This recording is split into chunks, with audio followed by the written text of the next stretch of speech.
Okay, that's great. So you in looking at your history, Mm-hmm. you've played with a lot of different artists. Artists have played with you. Yeah, How do you, I mean, each one has its own story, I'm sure. sure. Mm-hmm.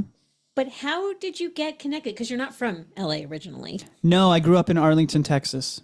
Mm-hmm. How do you get here? You land on the ground. I love these origin stories. You land on the ground, and Yeah. how do you get connected to the music world? Yeah, when I think back on that now, it is pretty crazy. So I moved to LA right after I graduated high school. I was 18 years old, and I had an acquaintance that I met who basically said, look, I need a roommate. Do you want to come with me?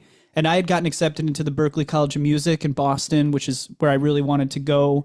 And it was just so expensive. And I kind of, there was a year there in Texas where I was working at Subway, and I just kind of feel like I missed the boat. Like all my friends went to college, and I thought I'm supposed to be the guy that goes off and does the cool music stuff. And so, yeah, I felt kind of trapped in my hometown. And then I moved with a buddy of mine. And then from there, I was playing all these singer-songwriter nights and working at Starbucks during the day, and fell into some pretty good company. I remember the first really cool thing that happened was I was playing a singer-songwriter night in West Hollywood, and some of the cast members of Dancing with the Stars were there, and a few of them are musicians, and one of them, who was a former member on the show, his name is Mark Ballas, he kind of scooped me up. He just very quickly was like, we got to jam, we got to be friends, and we became brothers. And I went on tour with Dancing with the Stars. So many crazy things as a featured singer and guitar player. And,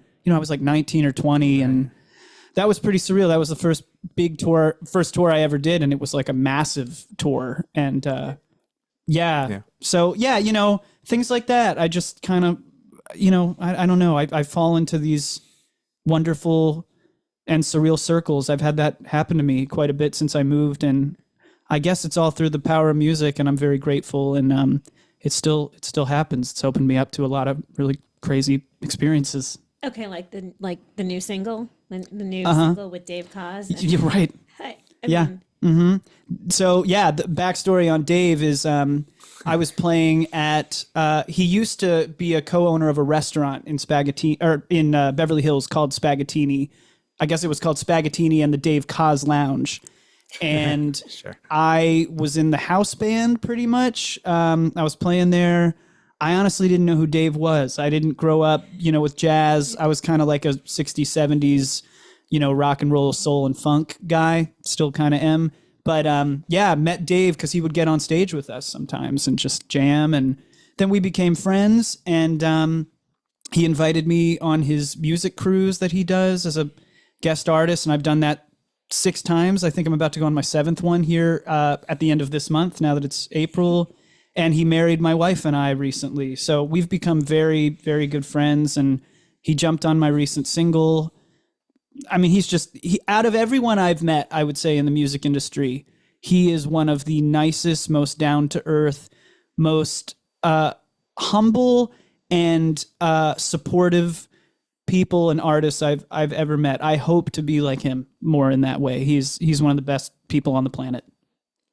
Yeah, super talented. Yeah, he also nice. Valley Boy. He went to Taft. Right? Yeah. I used to work I worked at the Wave just before. Oh, cool. Okay. Just before he came on. That Yeah. was like my first guy intern there at the Wave. But yeah, I know he did the morning show there for a long, long time. Yeah. And yeah, amazing saxophonist. Oh, It's yeah. always fun. Yeah, it was fun. It actually made me laugh when I was watching the video. Like, wait, who is this? This guy? It kind of looks like out of. I thought it was your dad at first. I like. Sure. All right, clearly that's his dad. And then, Yeah.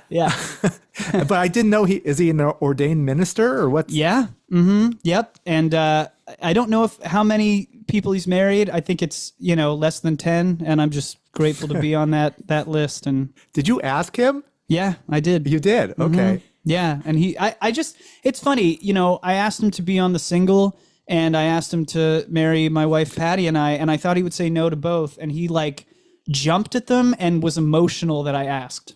And like that, just to give you, a little bit of how wonderful he is.